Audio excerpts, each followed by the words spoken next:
আপোনাৰ লাইসেন্স লাগিব মানে আপুনি অথৰাইজ হ'ল যে আপুনি গাড়ী চলাব জানে দেন তাৰ পাছত আপোনাক লাইসেন্সখন কি হয় লাইসেন্সখন হেতু ভাবে লাগে যেতিয়া আপুনি পদপথত আপোনাৰ গাড়ীখন চলাই গৈ থাকিব আৰু আপোনাৰ গাড়ীৰ লগত ভগৱানে নকৰক অৰ্থাৎ এটা এক্সিডেন্ট তো আপোনাৰ গাড়ীৰ সন্মুখত এজন মানুহৰ এক্সিডেন্ট হ'ল আপোনাৰ গাড়ীয়ে সেই মানুহজনক খুন্দিয়ালে যাৰ ফলত মানুহজনৰ গ্ৰিভিয়াছ ইনজুৰি হ'ল নহলে মানুহজনৰ ডেথ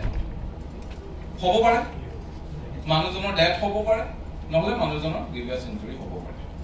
তো সেই মানুহজনৰ পাছৰ পৰ্যায়ত মানুহজনৰ ট্ৰিটমেন্টৰ খৰচ অথবা মানুহজন মৃত্যু হোৱাৰ পাছত তেখেতৰ পৰিয়ালৰ ভৰণ পোষণৰ বাবে যিমানখিনি টকাৰ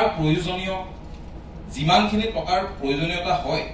সেই টকাখিনি আপোনাৰ গাড়ীৰ সেই ইন্সুৰেন্স কোম্পানীৰ পৰা যিখিনি পইচা দিব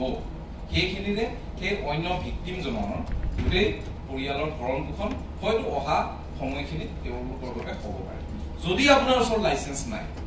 তেনেহলে আপোনাৰ ইন্সুৰেন্স কোম্পানীয়ে সেই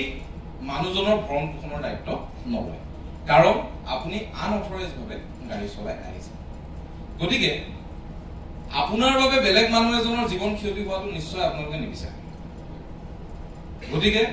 যিসকলৰ লাইসেন্স নাই আজিয়ে গৈ লাইসেন্স আপোনালোকে এপ্লাই কৰক